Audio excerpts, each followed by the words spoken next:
मंत्रियों स्त्रियों को बांट कर फिर स्वयं स्वीकृत करते। इस प्रकार से भगवान की दिनचर्या। इतने में दारुक सारथी सुग्रीव आदि अश्वों से युक्त भगवान का अद्भुत रथ ले आता, प्रभु को प्रणाम कर सामने खड़ा हो जाता।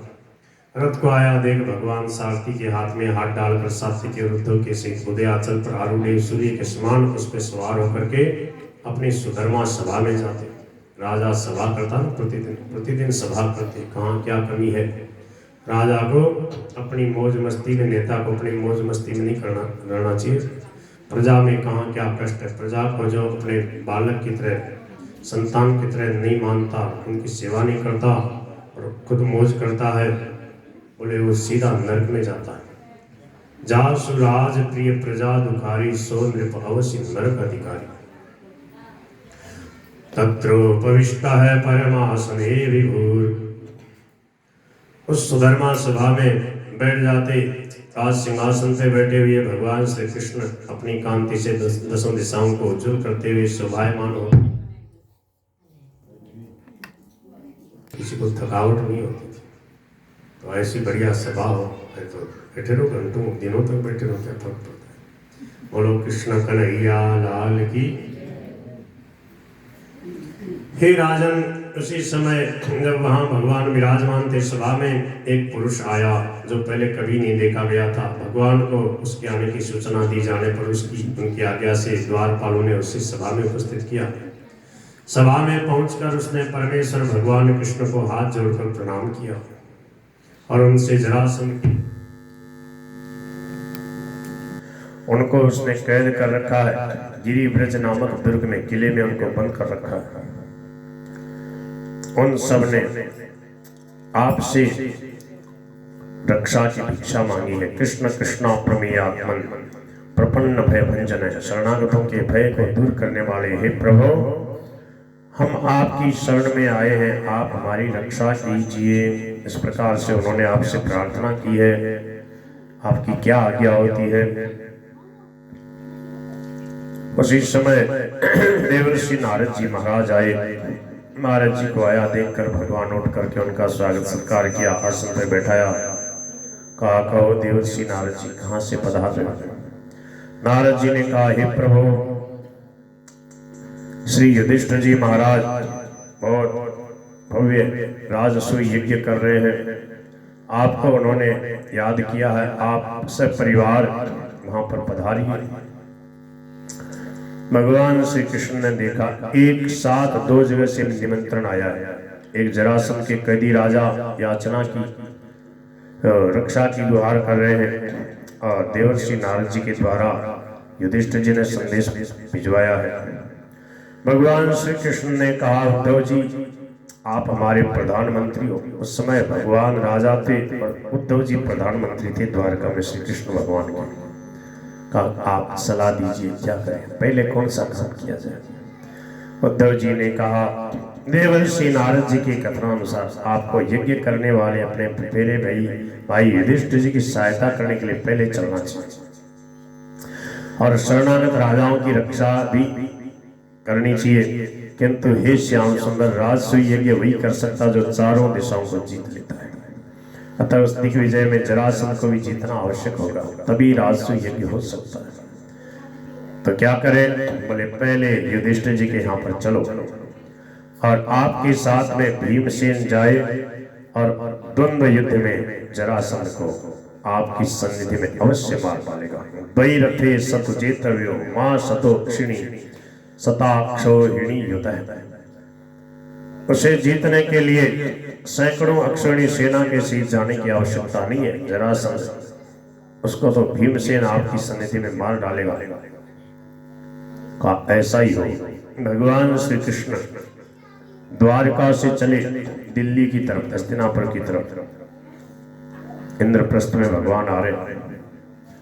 अब देखो, जब भगवान वहां से चले तो भगवान के साथ में उनके टाबर टोली और उनकी 16,108 रानी पटरानियां सभाएं चल रही है और मृदंग भेड़ी शंख धुंधवी आदि सब बाजे बज रहे हैं, जय जयकार हो रही है। भगवान ने बहुत जोर से और धूम मचाते हुए, और सवारी का एक ही वाहन क्या क्या है। बोले कि घर के जो घर की सामग्री थी ना, बीच में से खाने पीने की चीजों की, कंबल वस्त्र आदि गृह सामग्री को बैल आदि पे लाद करके फिर ऊंट बैल भैंसे गधे खच्चर छकड़े और हाथियों पे चढ़ करके सब लोग चले, समझे, सब प्रकार के वाहन तुमुल कोलाल से व्याप्ति है। वह सेना बड़ी बड़ी ध्वजा पताका छत्र चंवर उत्तम उत्तम वस्त्र अस्त्र शस्त्र आभूषण मुकुट और कवचों के कारण ऐसी शोभित हुई जैसे दिन के समय सूर्य की किरणों पड़ने से उछलते हुए मकर और तरंगों से समुद्र की शोभा होती। समुद्र के समान करोड़ों लोग द्वारका 48 कोस में फैली हुई थी। खूब लोग सब लगभग आए वहां पे। तो कह रहे हैं कि एक संत को इस बात का अनुभव हुआ था कि जब भगवान द्वारका से और हस्तिनापुर इसमें इंद्रप्रस्थ में नई दिल्ली की तरफ आ रहे श्री युधिष्ठिर जी का राजसूय के संपन्न कराने, तो बीच में पथमेड़ा में भगवान ने मुकाम दिया। पथमेड़ा जो बहुत बड़ी गौशाला है ना, ये पथमेड़ा के आसपास का जो इलाका है, क्योंकि भगवान जहाँ चलते थे भगवान के साथ हजारों गायें साथ में चलती, गाय का घी दूध दही काम लेते थे। तो वहां से आती रथ घोड़े से भी आएंगे तो कई दिन तो लगेंगे, साथ साथ में गायें चलती थी। तो बोले ये पथमेड़ा जो है, जहाँ भी विशेष बहुत बड़ी गौशाला है आसपास में, कई उसमें विभाग हैं गौशालाओं के, नंदगांव पथमेड़ा और कई जगह। तो बोले यही वह जगह है अर्बुदारण्य, आबू पर्वत के आसपास का जो इलाका हो। तो बोले यहीं पे भगवान ने 2-4 दिन डेरा डाला, यहाँ रहे और बड़ा आनंद से उत्सव मनाया। बहुत बढ़िया लगा वहाँ पे सबको, ऐसा एक संत को अनुभव हुआ।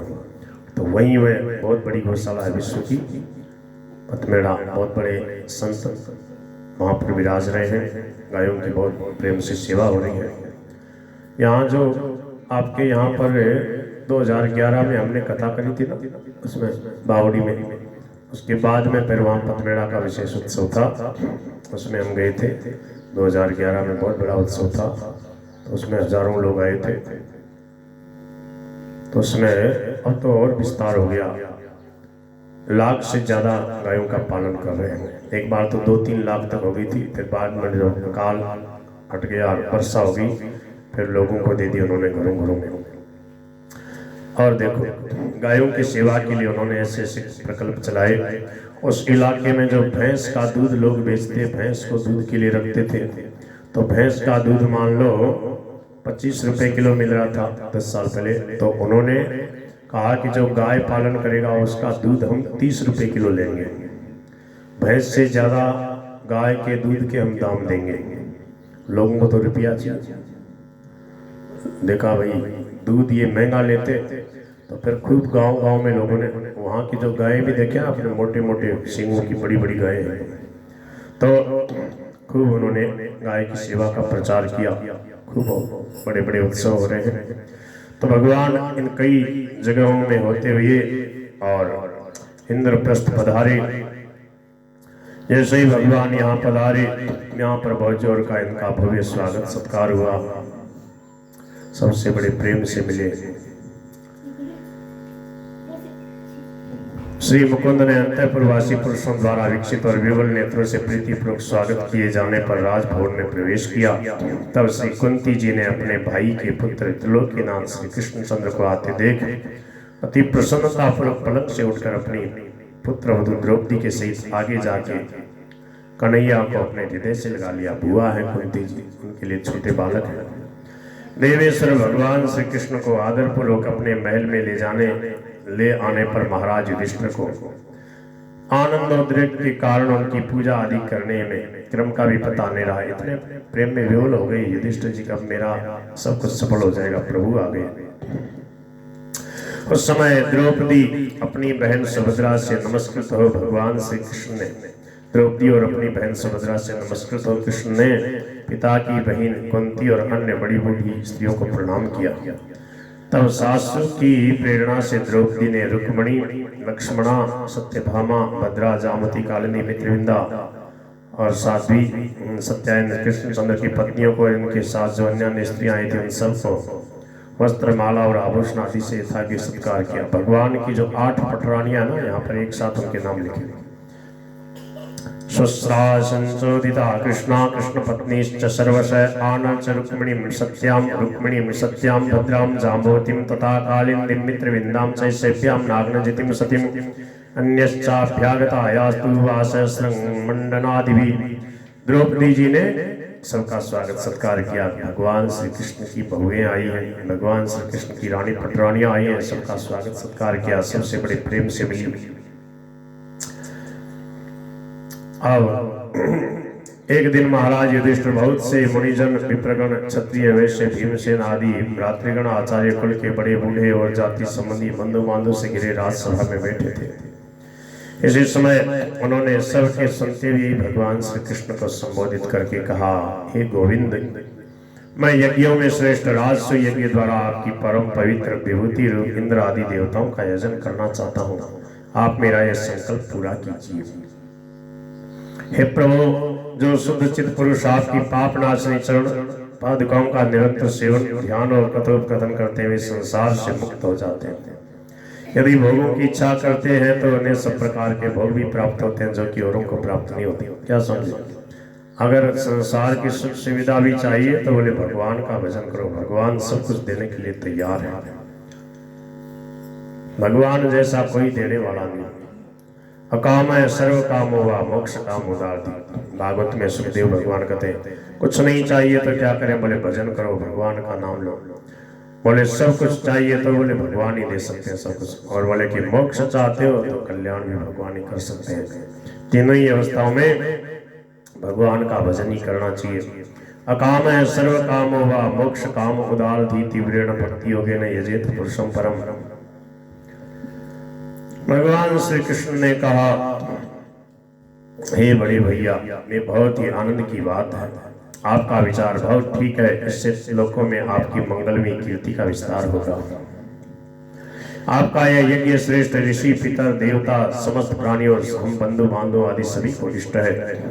संपूर्ण राजाओं को जीतकर और समस्त भूमंडल को अपने वशीभूत करके यज्ञ की समस्त सामग्री एकत्रित कीजिए और फिर इस महायज्ञ का अनुष्ठान कीजिए।